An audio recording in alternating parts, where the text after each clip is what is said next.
Hi, everyone. Glad to see everybody here. Who has cases? Mary does, Valsa does. I can always have Heather, cases. I can you show you do. Heather, something successful. Heather's having breakfast. okay, Hi, well, I'll be on when video in a Heather's minute. I'm finished eating. breakfast, we'll talk about her case. Okay. Okay, and hi, Kathy. Hello. All Good right. morning. Who wants to start? Go ahead, Valsa. I just want to show you someone who is successful, who just, I mean, I have other ones also, but I can just show you someone who has been, I actually didn't know about this patient till I was trying to show it to someone. I was just sort of, I hadn't looked at his history, but then I looked at his history and then I was amazed how well he's done. So Oh, this is his, I don't know if you can see it. yeah. Uh-huh. And so we didn't really start working with his neurotransmitter still probably around May because there were other things going on. You can see how his numbers have done. This is just last week. Wonderful. You can see, and he doesn't want to go any further. He's like, I'm perfect. I don't want you to do anything to me. I don't want any more supplements. He's just like, don't mess with me. So, but anyway, I just wanted to see he's doing well. And let me just, I can go down. So here are all his, so this is his serotonin. You can see there's a little bit of, it's a little bit high here. So I wanted to increase his inositol, but he knows how to do it. So actually that's the good thing about the program, Christina, is that once you sort of show the patients and then reinforce what the supplements can do and the symptoms it can help with, you can see like here I saw it high, but he knows how to use inositol and he's pushed up the inositol a bit. And so it's most of the areas look pretty good. He's in Yeah, the chronic pain is an issue, so he may need to address that. He had his score went up to 7 with pain under the serotonin section. actually it's Fibro, because of the TMJ, and other pain. Yeah, it was TMJ actually. We talked about it. It was local. It was just TMJ. And he said he doesn't know why. He doesn't want to mess with it. He's not sure if it's TMJ. He said, let's just stay with it. It's new.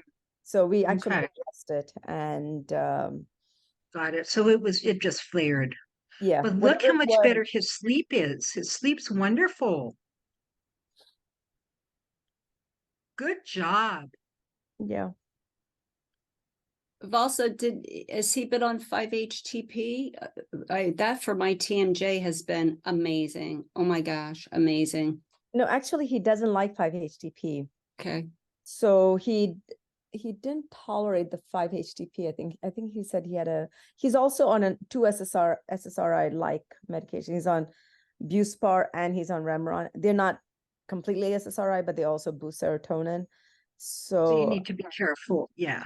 so he's Yeah, taking it at different times of the day. So I can't really push this area too much, but I'm pushing this with inositol actually. And that doesn't seem to have an effect on like the accumulation of serotonin. So that's how I'm dealing with this whole area. Fantastic. Good job.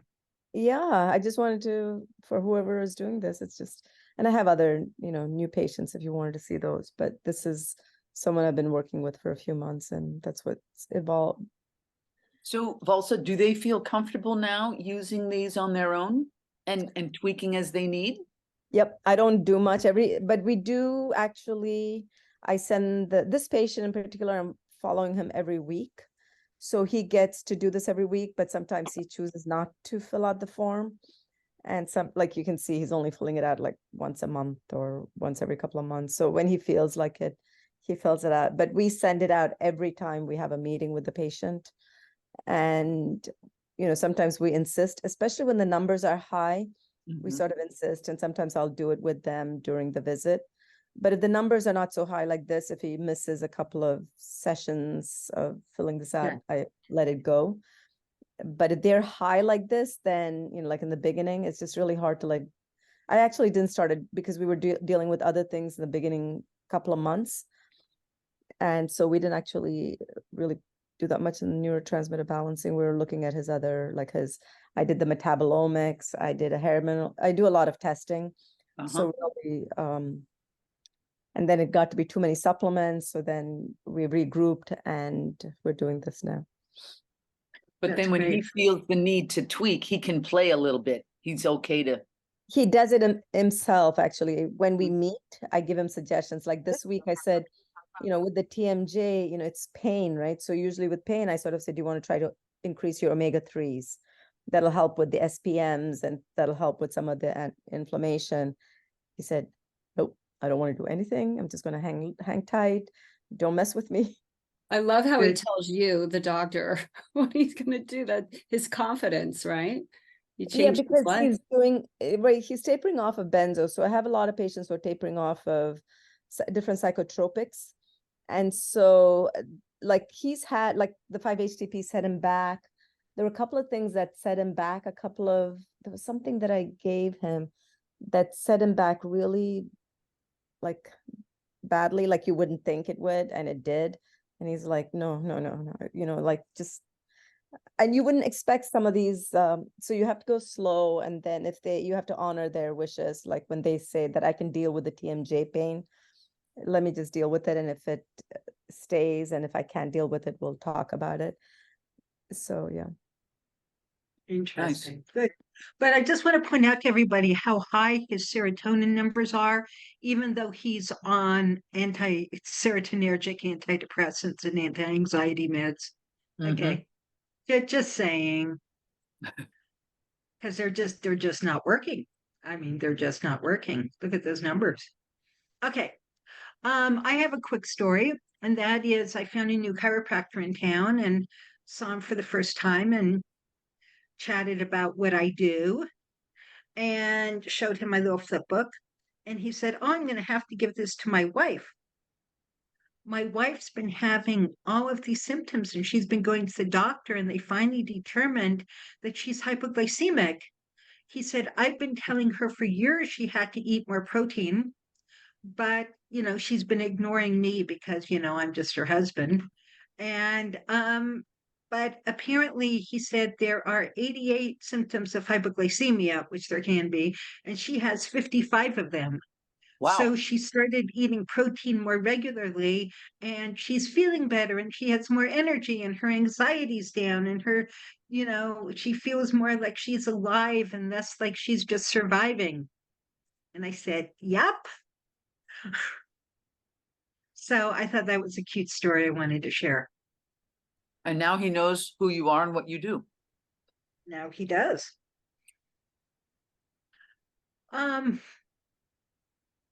Okay, Mary, you had a question or a case. So I'm going into my 6th week at Rolling Hills Recovery Center, and everybody was trialed on glutamine, and then we trialed DPA, and so I'm trialing in week spurts.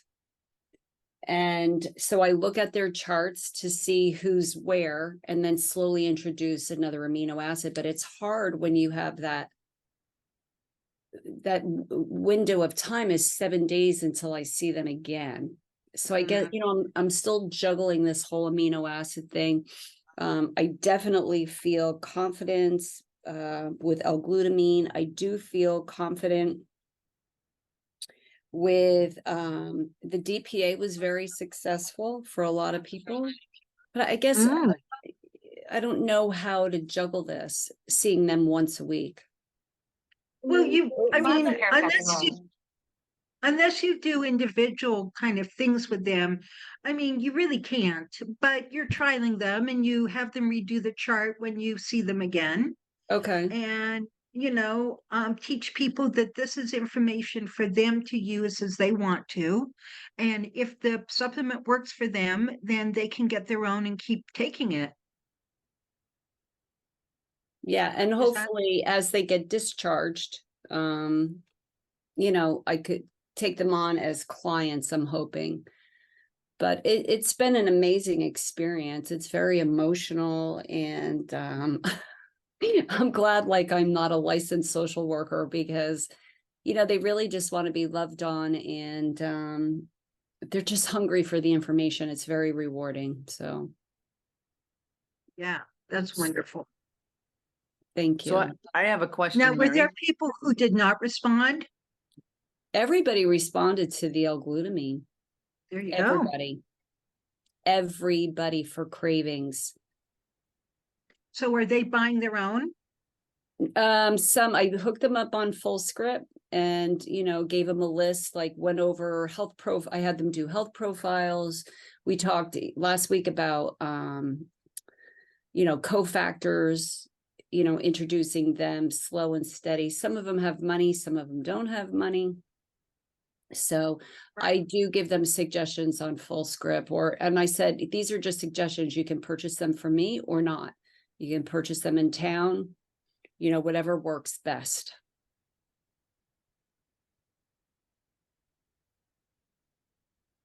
So then for those that purchase it on their own, they're using it throughout the week and then They're report to not you? purchasing yet.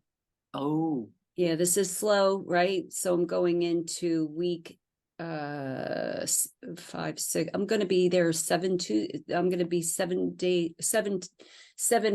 visits this coming Tuesday. That's amazing. Mary, would your uppers be willing to invest in a nice big bottle of L-glutamine for the residents to use as they need it? Well, I am going to approach them because Phil Cooper, one of the guys I did a video and posted on Facebook and LinkedIn, it was so beautiful that he gave accolades to learning about nutrition and healing, and he was like very vocal about how successful the L-glutamine was. He goes, I have no cravings for alcohol. It's almost scary. Dahlia has been in recovery. She's on day 40 for methamphetamine, and she's like, Mary, I cannot believe the cravings are gone. So there's a lot of testimonies there. Good. And you know what, too? I got to be careful. Sorry? Because the cravings are going to come back. Oh, I know. And I said to them, you need to have this on you at all times. Same with your protein balls, your meal prep, all of that. You cannot be caught off guard. I make sure I hone that in. So is there a reason why they're not buying it for themselves? I think financially, I'm not sure. I'll ask them, they're all hooked up. They're all hooked up on Full Script. And I said, and again, you do not have to purchase. This is not about making a sale. You can go right to Chester, to the health food store, and purchase what you need. do they have access to leave the facility and go do that? Well, yeah, they have, like on Saturday afternoons, they have, like an outdoor event, and tomorrow they're all going whitewater rafting. So Chris, who is a tech there, takes them from place to place. They certainly can stop. They take them grocery shopping, right? So they can buy that, and the facility is open to allowing them to have this. Yes, that's the crazy part. But, you Yeah. do have to be so careful, I think, with, when you think about what happened to Joan Matthews Clinic. And so I gotta be careful of what we're saying, right? Yeah, you Like, don't cure and you don't treat. You in my support note, the person. right. And, in my notes, I can't put, I trialed them on L-glutamine, right? It's got to be, It's better not to, although there are programs. I mean, like Inner Balance in northern Colorado has a full-blown nutrient program, and they are fully licensed by the state and get insurance and the whole thing. And so it is a, integrated part of their protocol that everybody knows about. So somehow, they've managed to make it work. I mean, they've been around for 30 years now. yeah, they're just opened, and there's some glitches that they're still working through. So they're open, and they're open to receive. You got to be more. patient. Yeah, You got to be patient with them. Thanks, everybody. Thank you. Okay, who else has cases? I have somebody I'm about to start with, who's been on Lexpro, low dose for probably 5 years and still not feeling well. And my question is, would it be okay to, as I trial stuff, lithium wouldn't have any contraindication with that, and lithium doesn't have any contraindication with anything, does it? Typically not. Typically not. Okay. Because I've noticed a big difference in taking it myself. And Right. I'm starting to work with a few people that are saying, you know, I've been on meds, my anxiety is still up. Trying to really get him to balance out the blood sugar first. And then, But why don't you, if he's on a low dose of Lexapro, why don't you bring in some 5-HTP? well, I'm thinking about that as well. But I'm gonna Yeah. meet with them next week and I'm gonna do the chart and see, you know, how their numbers are. But I would bring in the 5-HTP because that's not gonna affect the Lexapro.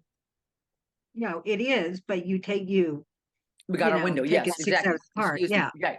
So that's the, and I would do that, but you know, there's another little piece of that anxiety that's in there that can be very calming for as well, besides the 5-HTP, if it could just give it a little extra. But I'm just looking at contraindications. There's nothing there Wait, to hold on, Doc.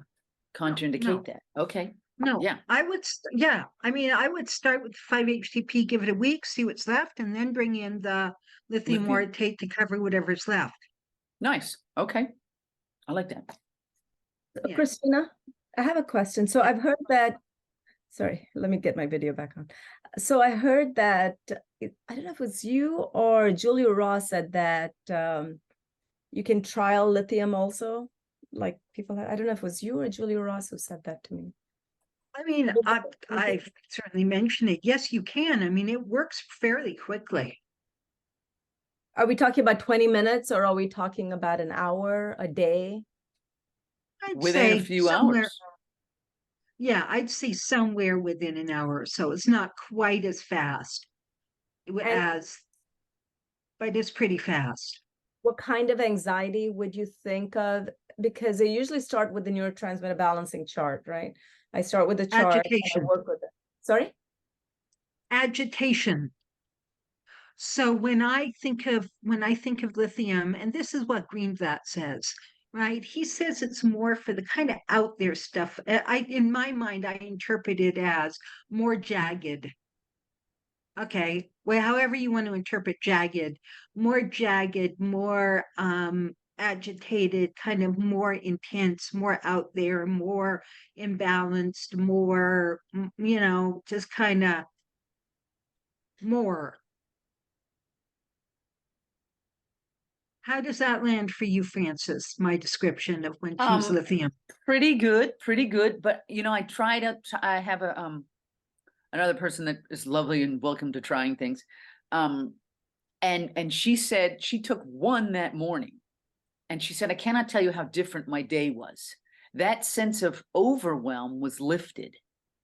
She got things done. She got things done and she just felt like she wasn't moving through the muck. So it allowed her to have some more focus and then be able to pinpoint what she was doing and be able to stay on track. Mm-hmm. So, you know, I mean, everybody has different variations of stuff. Right. And it's fascinating. I'm actually reading his book, The Cinderella Story, and I skipped to the back and read the testimonials and the people, the case studies that he had. And Right. it just was incredible how it worked for so many different versions of anxiety and unrest.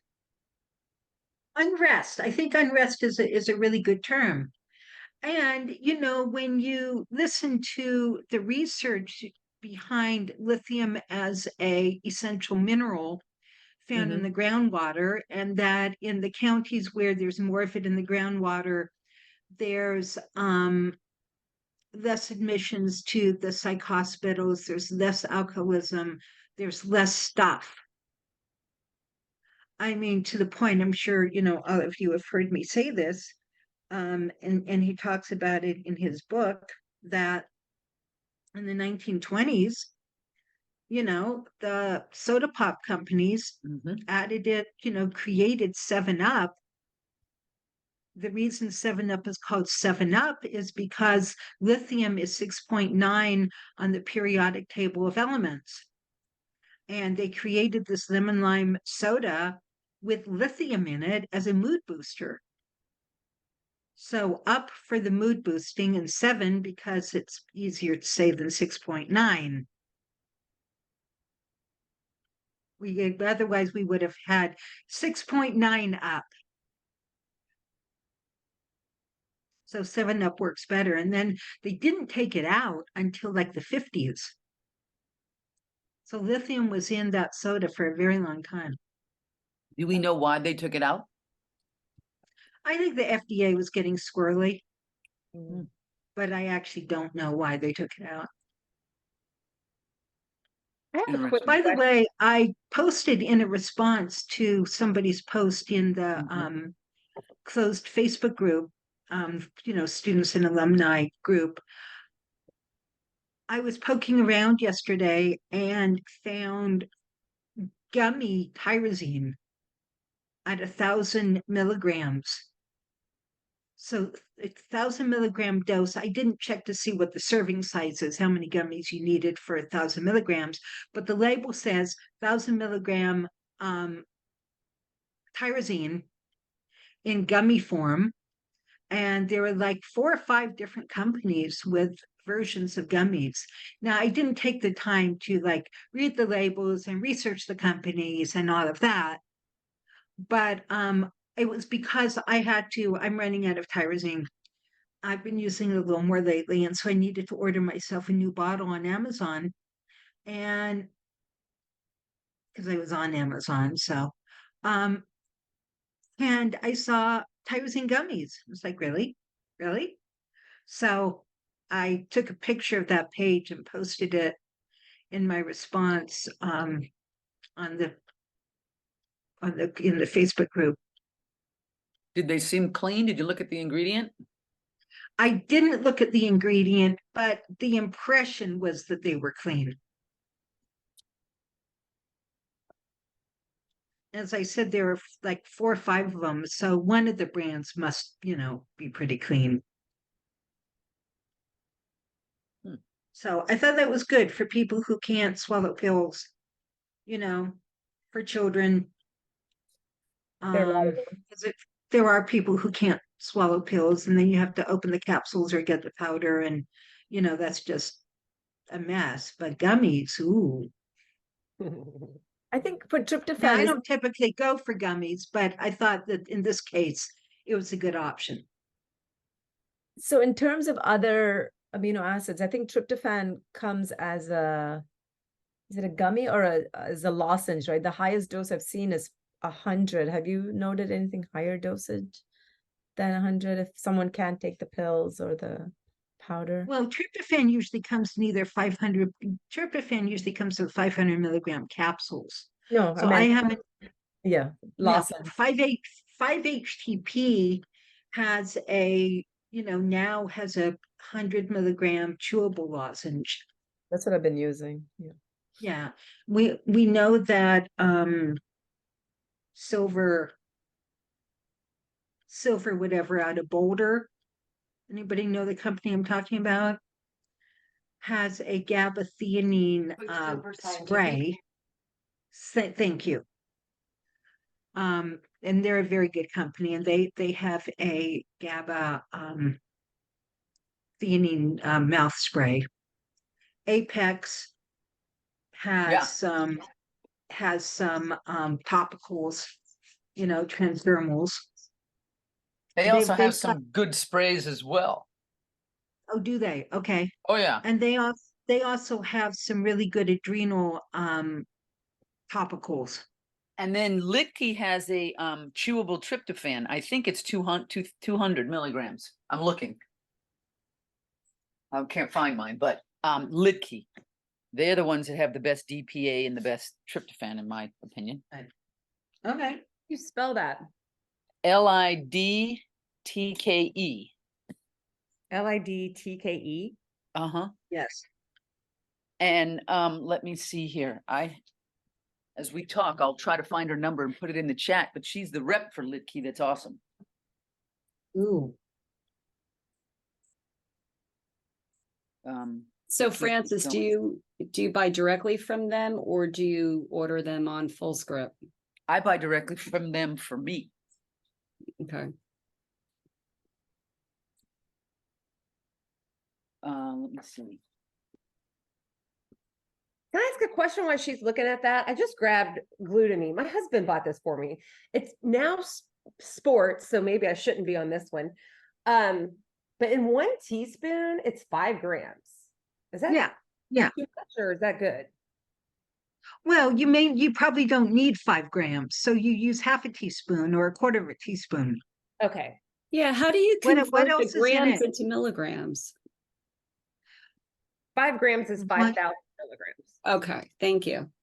Okay, so Mary, a milligram is 1,000th of a gram.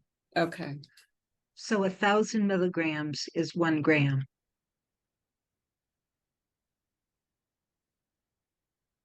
thank you. Yeah. I love that powder. I'll just take a scoop of it and be happy. too. And Yeah. you know, I tell people it's a twofer because it's going to help heal the gut lining as well as take away those cravings and help out that way. Yeah, I just started taking it. Well, I take it a couple times a day, but I recently, I think it was maybe because of a call I was on, but I started taking it at night with my tryptophan. And I've had 2 nights of solid 7-hour sleep without waking up. Nice. Yeah. And 2 of my patients are on glutamine as well as some other stuff, but one, I started her on glutamine. That was the only amino acid we started on. And in my 1 week follow-up with her, she's like, no sugar cravings. She's also working on her diet, but she was at an airport and for the first time was able to bypass Cinnabon in some place that had blueberry muffins, because that's what she loves, those kind of sweets. And she went and got a chicken and like quinoa bowl with vegetables and was totally fine. Isn't that amazing? Yeah. So that made me like really, really happy. Congratulations. Thanks. And then my other guy, he's on glutamine, 5-HTP, and tyrosine. His 1 week follow-up, I think I sent the text to you, Christina. He said for the first time in his life, he actually feels satisfied, like full. He grew up in a house where it was like clean your plate regardless, but he said I would clean my plate and then like have my wife's plate, my son's plate. He's like, I just never ever felt full. And he's like, now I'm not even finishing a meal. So he's on 5-HTP, you say? And tyrosine. Okay, well, here's something that we don't. Yes, I'm not sure that exploration for glutamine matters, Kathy. One should take it between meals. Mhm. And Kathy, one of these fine years, you really, really need to take my whole course. Just saying. Anyway, what was I saying? 5-HTP About the glutamine. Oh, 5-HTP. One of the things that we don't talk about a lot is that serotonin is also responsible for satiety, however you pronounce that word. Satiety. Thank you. I So, Googled that. and so it seems like that's probably what happened in his case, that adding the 5-HTP and raising his serotonin allowed his off switch to start working. That little switch in our brain that says we've had enough. And it's partially controlled by serotonin. I don't think it's completely controlled by serotonin, but at least in regards to food, serotonin does play a large role in that off switch. Now, this is, by the way, how I explain to a lot of people who either have full-blown alcohol use disorder or are on their way. Maybe they're teetering on that little invisible line. They haven't quite crossed over it yet, but and these are the people who I talk about it as alcohol being a toxic substance. And as human beings, we are hardwired to avoid killing ourselves. Now, we can bypass that hardwiring, certainly, but we're hardwired to avoid dying. So if we get too close to the edge of a tall building, something inside just says, yeah, okay, step back, right? If we eat something poisonous, we throw up or we have diarrhea. So we've got lots of mechanisms in our body to stop ourselves from overexposure to something that is possibly death creating. So alcohol is the same way. Most of us, if we have healthy alcohol biochemistry, we have an alcohol off switch. So there, those of us in the room, Say that again, who- Christina. we have an alcohol off switch. So that after we've had as much alcohol as our system and our liver can process safely, most of us stop drinking without even thinking about it. We switch to water, we switch to Coke, or we, do whatever. And the normal person with a normal alcohol biotype doesn't really even think about it. It's like, okay, I'm done. I've had enough. These are the people who have one beer or at most maybe 3 beers, right? But it's not an issue, and they stop because they're done. People with alcoholic biochemistry, that off switch either doesn't work at all, and you just keep drinking until you fall over drunk or you throw up. And for other people, that switch works sometimes, but doesn't work other times. And you can never predict with any degree of accuracy, is this going to be the drinking episode where my off switch works and I stop at 2 like I intend to? Or am I just going to keep drinking until I've reached 10? Or.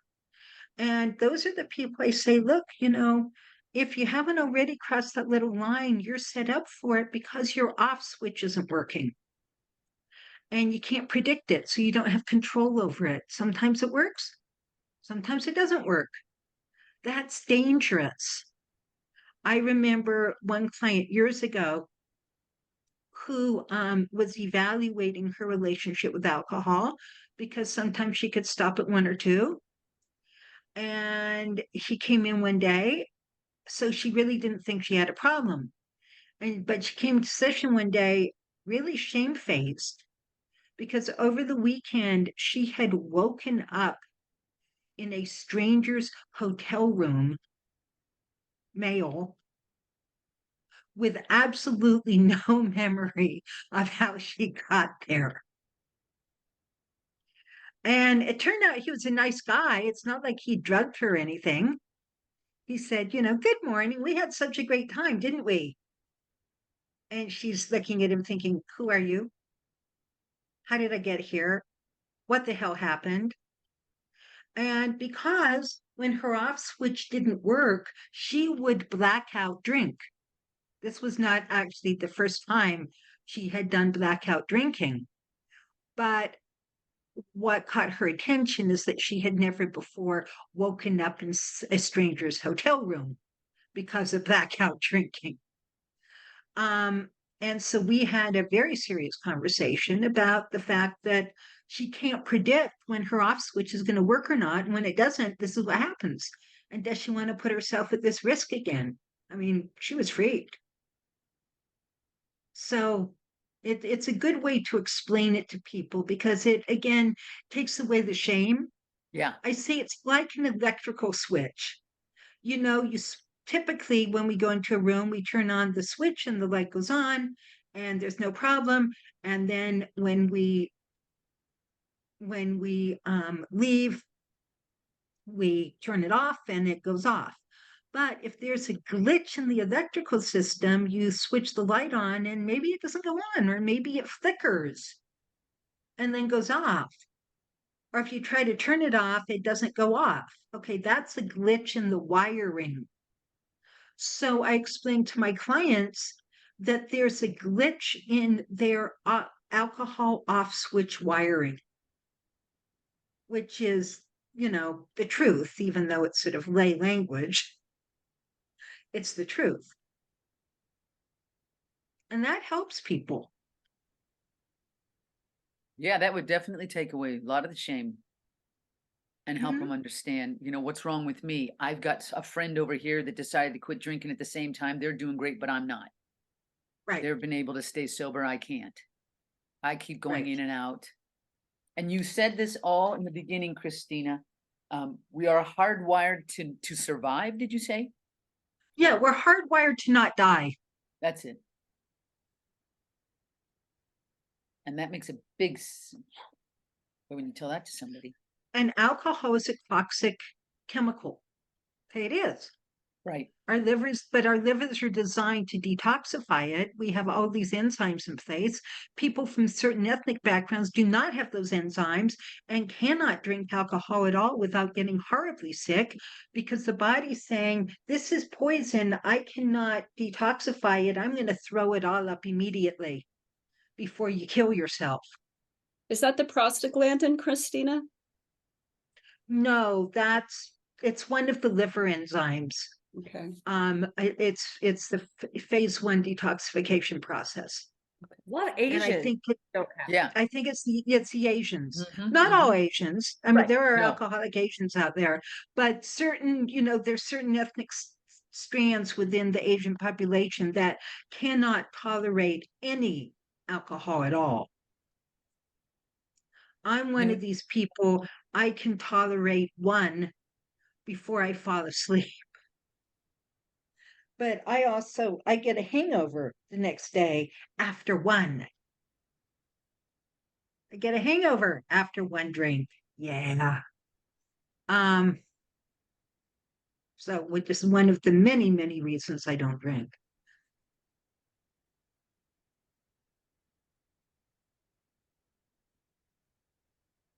Well, I just got a new case this morning. She just emailed me this morning her amino acid therapy chart. So should I share that with you guys? Yeah. Yes, absolutely. But Heather, before we do that, did you see my reply to your post in the Yes. Facebook group? I did. Thank you. Did that make sense to you? Yes, it does. You see, And I had we always, just because there are some high numbers floating around in different categories, does not mean that we absolutely need to put them on an amino protocol for that category. It might mean that you start, as I shared with Heather in my response to her post, you start with where the numbers are the highest. And in this case, her client, was definitely scoring very high and having very high low serotonin symptoms. So I and suggested GABA. that she start there and see what happens before doing anything else. The other thing you may want to do if you have He's all like nines and tens in GABA as well. right, so you definitely want to address GABA. Yeah. But like if you have like a catecholamine with one or two higher scores, but the rest not, Mhm. you want to look at that and say, let's find out when they're experiencing these high scores during the day or during their week. Okay. Let's get some more information. And maybe they just need to spot check it to take tyrosine as needed rather than putting it in a protocol. Okay. I mean, you definitely want to pay attention to a high score here and there, but it doesn't necessarily mean that you put somebody on a protocol. Okay, that makes sense. Hi, Geraldine. Welcome. Christina, I have a case in case we have time. It'll probably be very quick, just to get your opinion if we have time. Okay, well, let's do your really quick case and then we'll go to Heather's new case. Okay, mine is, I think I know what the answer is going to be. Okay, hold on one second. And Geraldine, if you have a case, please let us know or a question. let me just, okay, here. I think I trialed him already, and I just wanted your opinion. So this is a patient who came to me with all sorts of symptoms, lots of anxiety, and Okay, so the cats are really high. okay, yeah, everything Um, ends, right? well, serotonin is moderately high. So you've got to balance out the high numbers with the low numbers. Mhm. But negativity, depression, worry, anxieties, low self-esteem, you know, that does look like their serotonin system is indeed stressed. So you definitely want to be addressing it. And it's really hard to get to sleep. So you need to ask, why is it hard to get to sleep, to make sure that's a low serotonin symptom and not a low something else symptom. Okay, what else? So catecholamine. GABA's really high. So how much protein is this person eating? So I stressed protein intake, and I even stressed probably getting some extra protein through some protein powders. He's like, okay, I'm going to really increase my protein. I told him that this reflects, having TENS throughout probably reflects not having enough protein intake. So he understands that. So he's going to concentrate on that. And Fantastic. so really pushing that. And anyway, so that's, I knew you were going to say, like, when you see these high numbers, you'd have to think about protein intake. But so what I did with him, this was my question to you. I trialed tyrosine, and I trialed up to 1,500 milligrams, and he didn't get any effect from it. So, that's like, so we opened the capsule. So that's already like almost 45-minute appointment, because you talk for the first, few minutes, and then I stopped at 1,500. Would you have gone higher with this? So you certainly can. I mean, if you think about Julia's client who she sent home with the tyrosine bottle, who had, treatment-resistant major depression, and came back finding that 3,000 milligrams of tyrosine first thing in the morning put her treatment-resistant depression into full remission. So yes, you can certainly go higher. No problem with that. I would want to see if a week on high protein changes that at all. And like if the 3 grams, I would go up to 3 grams. If the 3 grams doesn't do anything, then I would switch over to Mucuna, because that would tell me that the tyrosine hydroxylase, the enzyme that converts tyrosine to O-DOPA, isn't working well enough. So what And because we're not getting movement up the pathway. there's a block there. So what I did do with him is I just left him on 1,500, and I asked him to take it like 3 times, like in the morning, early morning when he wakes up, 10, and then at 2 or 3, and then see how he does for the week. Just leaving it, sort of I giving. think that's great. Yeah. Yeah. And so I think that's the only thing I tried, but I gave him after that to try a little bit of 5-HTP. He did a little bit on his own, and it didn't really move the dial, but he only did 50 milligrams. And then I put him on theanine for some of this. I asked him to take that when he feels anxiety, like a PRN.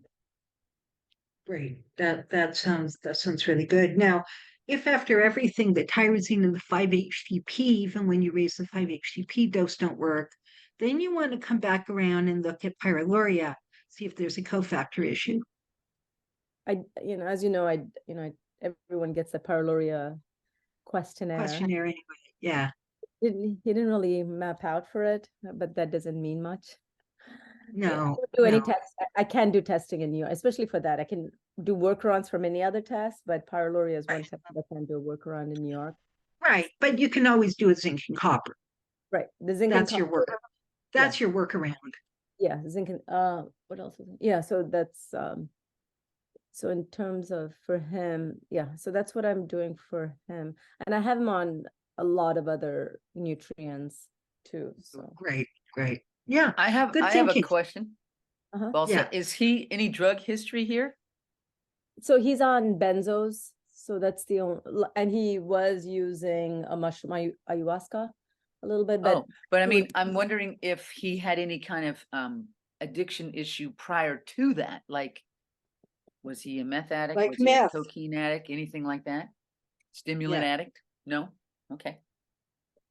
not a chronic user. Like he used that and then he just got into, like most of the patients that I see, they just got into this issue with, got into benzos and, you know, how do I get out of it? And so I'm curious what would be leading him to a benzo? What was his, what were Well, the his high, symptoms? look at his high GABA numbers. Yeah, and it doesn't matter. The doctors put people, all you have to do is say anxiety. What you Yeah. can just say pain, anxiety, insomnia. There's no reason for a doctor to put no right. doctor will put them Rational. on a benzo for any reason. I have another patient who's put on it for pain. Mm. For pain, like high dose Xanax for pain. Like, you know, it's just not even logical. Okay, anxiety maybe. And so I even stop asking why anymore because it doesn't make for me, it's just like, you're on it now, how long, and let's get you off. Because there's no law, even the psychotropics, doctors just put patients on psychotropics for, anyway, don't get me started on the DSM. Not a problem. Anyway, I should let Heather speak, so. Thanks, Christina. All I'm right, good. Heather. Go for your case. Okay, let me share my screen. By the way, people, great conversation. Oh, Okay. Can you guys see it? Yes. mhm. Okay. So again, I just got it today. So, and she's on Lexapro. She's on several medications and she's only 23. Hmm. She's on Lexapro, hydroxyzine or something. And then Strattera and something INTANID. I don't know what that is yet. Haven't looked any of these up yet. I'm going to. What I is know it? Spell it again. INTANIV. Anybody know what that is? Antoniv? Do you know Sounds what like a it's for? plant. I don't. It's a conversation I'm gonna have with her. You said Well, we can always- Lexapro and what else? Hydro, and then it's XEZINE. Oh, that's Hydroxyzine, it's Visceral or Atarax. Which isn't do what? that a antihistamine? Yeah, but it's often, Visceral is often given for anxiety. Yeah, Wow. yeah. Okay, and she's on Strattera. So let's go down to her cats. Does she have ADD? Let's see. Endorphin, she's all 0. Her cats, yes, she marked it as a 6. Okay, because Strattera is a non-stimulant ADD drug. Okay.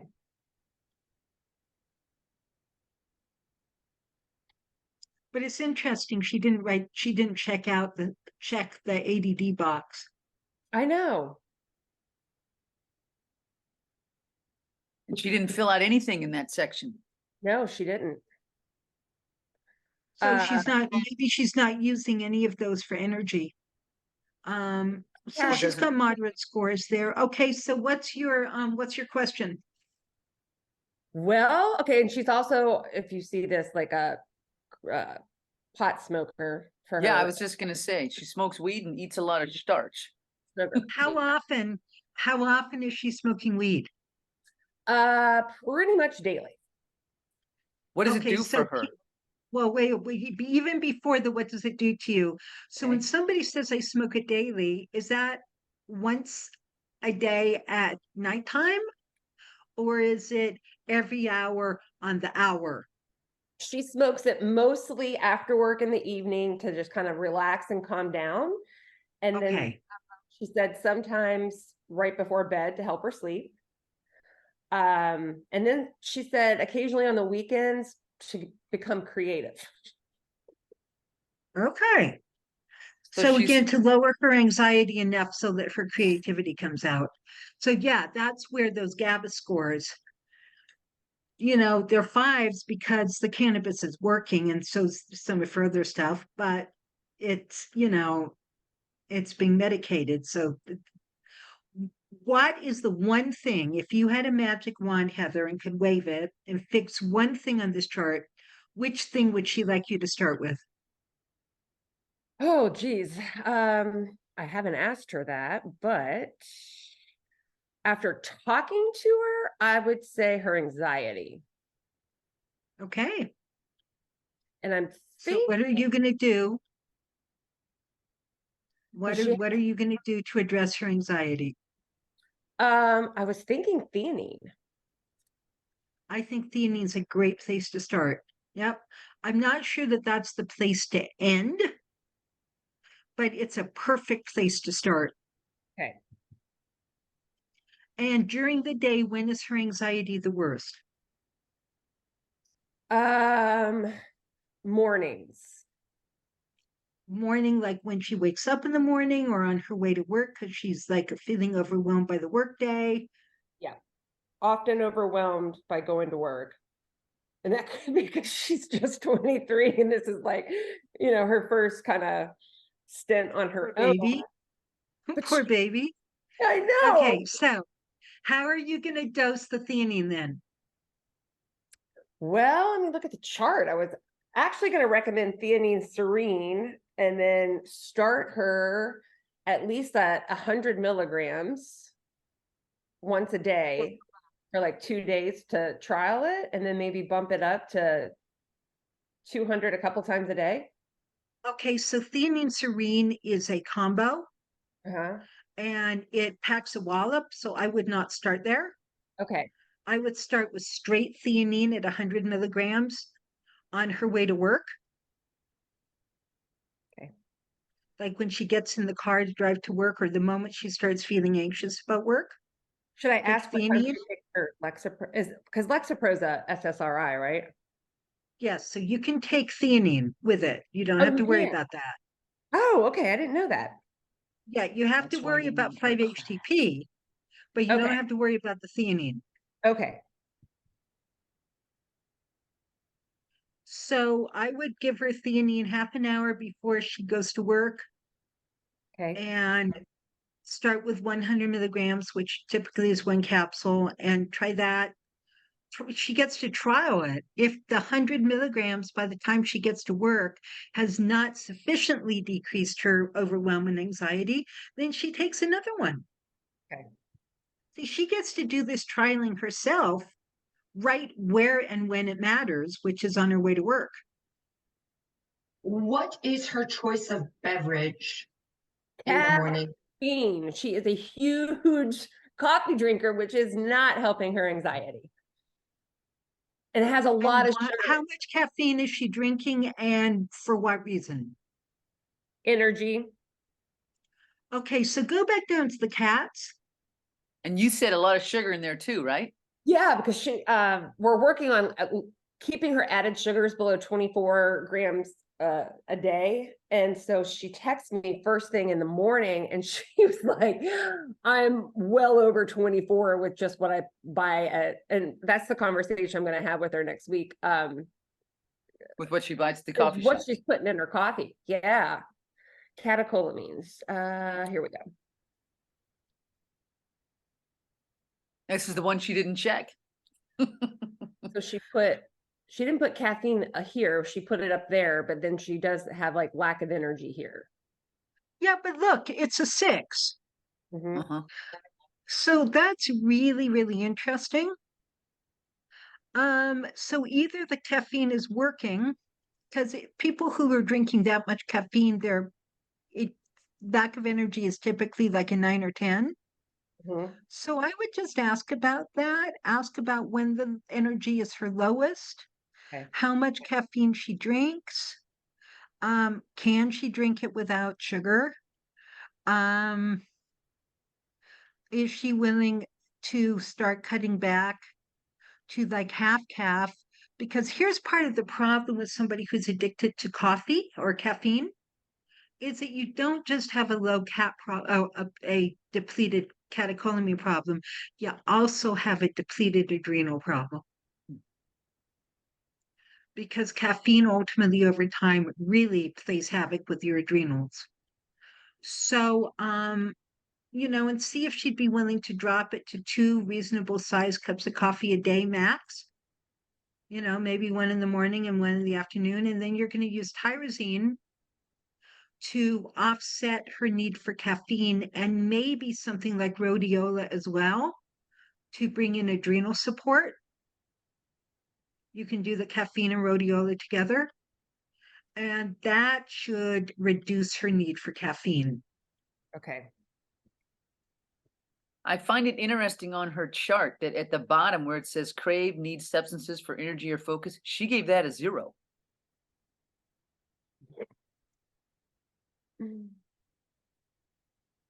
Isn't that Just- interesting? Well, Heather, but clearly she's she's using- not, yeah, I'm sorry. Go ahead, Christine. But she's using a ton of caffeine for energy. Mm-hmm. Mhm. And the But maybe- sugar. To focus. Yeah, So she's Yeah. not connecting no. her behavior to her state of being. So she feels that the food or the drink is separate from what she feels. That one has nothing to do with the other. She hasn't made that connection yet. Mhm. Yeah. So you get to help her make that connection. Yes. Also, too, there are great sugar substitutes like monk fruit. Yep. we talked Yeah, she could. Usually, I ask patients to do like half and half, like dose down on their regular sugar because they can tell the difference. I mean, their brain can. So to go cold turkey, it's really difficult. So you kind of, if she's putting 3 teaspoons, she'll end up putting 2 and then 1, and then add, and add a substitute sugar alternative, a healthy alternative with the Yeah. regular sugar, and then slowly wean herself off. Let me see. I Right, asked. because the goal is to decrease the attachment to the sweet taste. And usually it takes about 2 weeks to cut the craving for sweet taste. And after 2 weeks off a sweetener, then you add a sweetener back in. Most people make a disgusted face and say, "Oh my God, that's too sweet." So I prefer titrating my people down off sugar without adding another sweetener because I don't want them to stay attached to that sweet taste.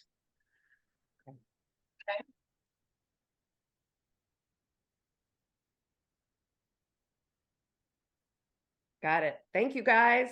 Let me stop sharing my screen. Any other questions or comments before we stop for the day? Or cases? This was great. Very good. And love that last little piece about the goal is to decrease the attachment to the sweet taste. Yeah, it's not a useful attachment. No. Because it proliferates out. Well, Well, it does. And you see, degrees. this is totally separate from sugar to manage blood sugar, all the other things. This is, for whatever reason, we end up with almost an addiction, but an attachment to the sweet taste. And that's where we need to retrain our brain. And our brain does actually retrain in about 2 weeks. People report, losing their taste for sugar. Makes So a lot of that's sense. good to know. Yeah. And I liked, is it Aileen? Is that how I say your name? What you said about how they Eileen. hadn't made the connection. That was beautiful. Thank you. Thank you. Very good call. Thank you, Kristen, and everybody. Christina, course. doesn't glutamine help with that? Like to take away that sugar taste, that attachment? I don't know if it takes away the sugar taste, the need for the sugar taste, but it certainly takes away the craving. Yeah. So if I talk to her and because she has sugar checked everywhere and she's putting a ton of sugar in her coffee, should I put her on glutamine as well as theanine? Because that's for both of my, like, Yeah, Francis. first thing in the morning.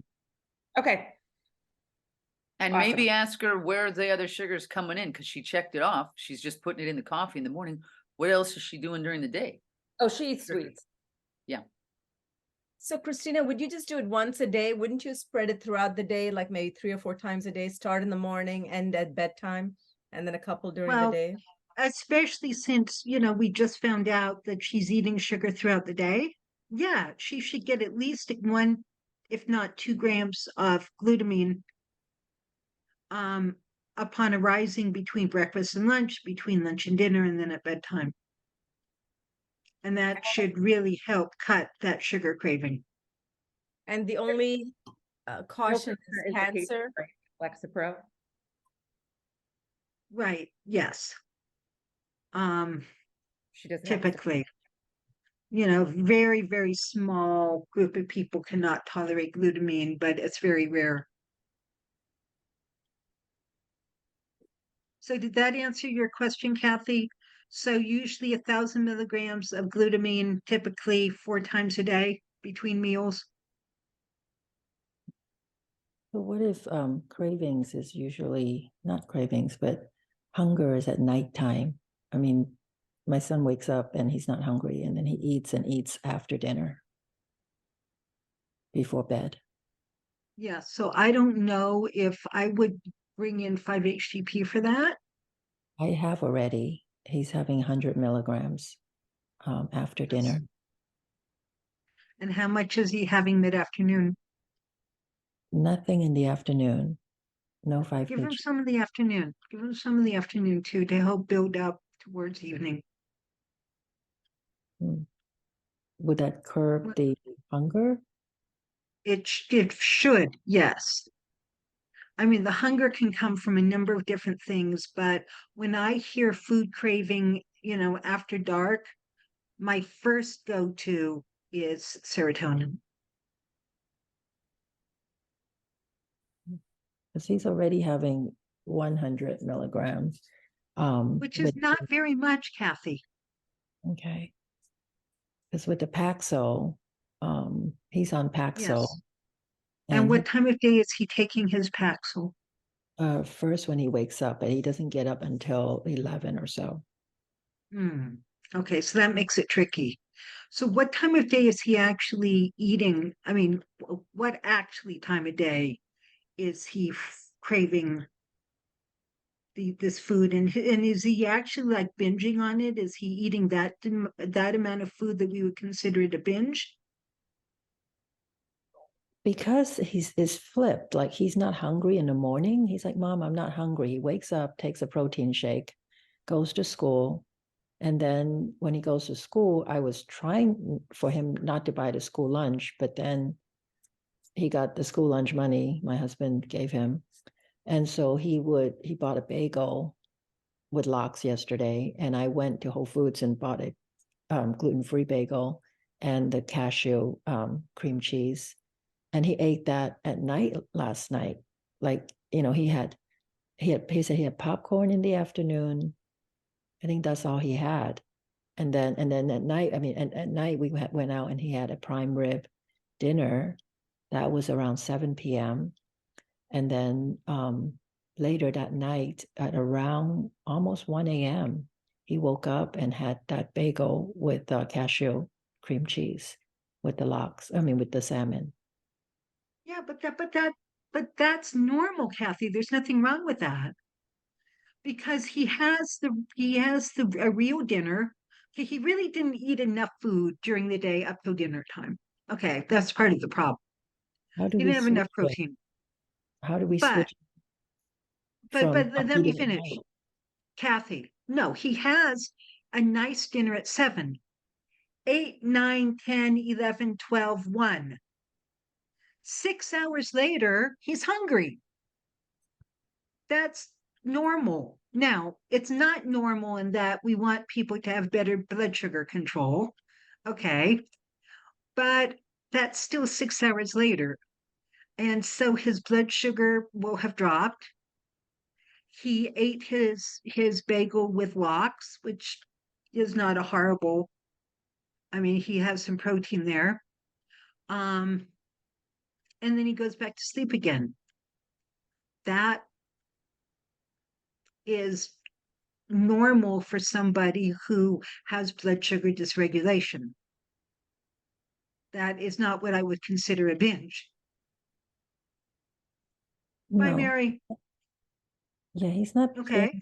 So you should probably bring in some more glutamine, some more chromium, and some more biotin to help with blood sugar stability and get him, instead, along with his popcorn mid-afternoon, let's put some protein there. He usually does, but yesterday it was off. But how do we get this flip instead of eating late at night after dinner to actually eat a good lunch or breakfast or brunch? Okay, You for said he one had a thing, he protein. needs to go to bed. He needs to go to bed on time, so he's hungry. He's more active during the first half of the day. So if he's always a late sleeper and a late eater, he will always go back and repeat that cycle.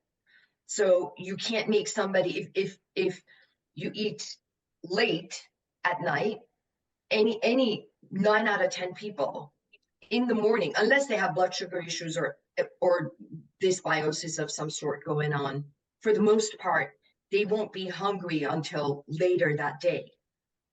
But if your last meal is at 7 and you're in bed by 10 p.m., then you're more apt to take more of your calories during the earlier times of the day where you're most active. And then you just get to repeat that because you start early and you end early. So it's the point of not giving him dinner late and maybe pushing the dinner a little bit earlier. And it would be difficult the first 3 days, but it's worth trying it. Otherwise, you'll be caught in that cycle. What time does he go to bed, Kathy? Used to be around 11, 12, and now it's like 12 to 1. And he has Yeah. classes like 11:30 or 12. Yeah. He sleeps Yeah. 12 hours because of the meds. Yeah, you see this, there's a lot of complicated biochemistry going on here right now. I don't personally see a major problem with what you're describing. I mean, especially if he's still up, he has dinner at 7 and he's still up by 1 and he's hungry. That's 6 hours later. Yeah, he's hungry. That's normal, right? That's past your 4-hour window. He should eat 6 hours later. Yeah, yeah. But it would be a whole lot better if he went to bed at 10:30 or 11, and then chances are he wouldn't need to eat at 1 o'clock. Okay, but if he's up for 6 hours past dinner, he needs to eat or he's not going to sleep. Yeah. That's normal. That's okay, Kathy. There's nothing wrong with that picture. Yeah, yeah. I'm The thinking thing back, that's wrong with the picture is his wake sleep cycle, not his food cycle. Yeah. yeah, thinking back over the summer, we sometimes eat dinner late, and sometimes it might be 7 or 8, might be 8. That's okay. And then he would binge actually. He would eat like 9 or 10, a lot of nights. But when you say binge, and then I do have to go, what do you mean by binge?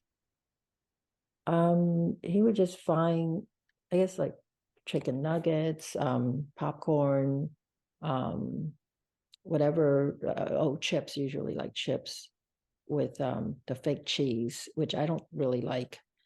So he would eat some of those, and then he sat, or eggs or something, and then he's satisfied. Then he goes to bed. So we can look at that more closely. Yeah. All right, ladies. Thank you so much and Thank have you, a Christina. wonderful week, month. We'll see some of you much sooner than that, but hopefully I'll also see you a month from now. Bye-bye. Okay, thank you. Bye.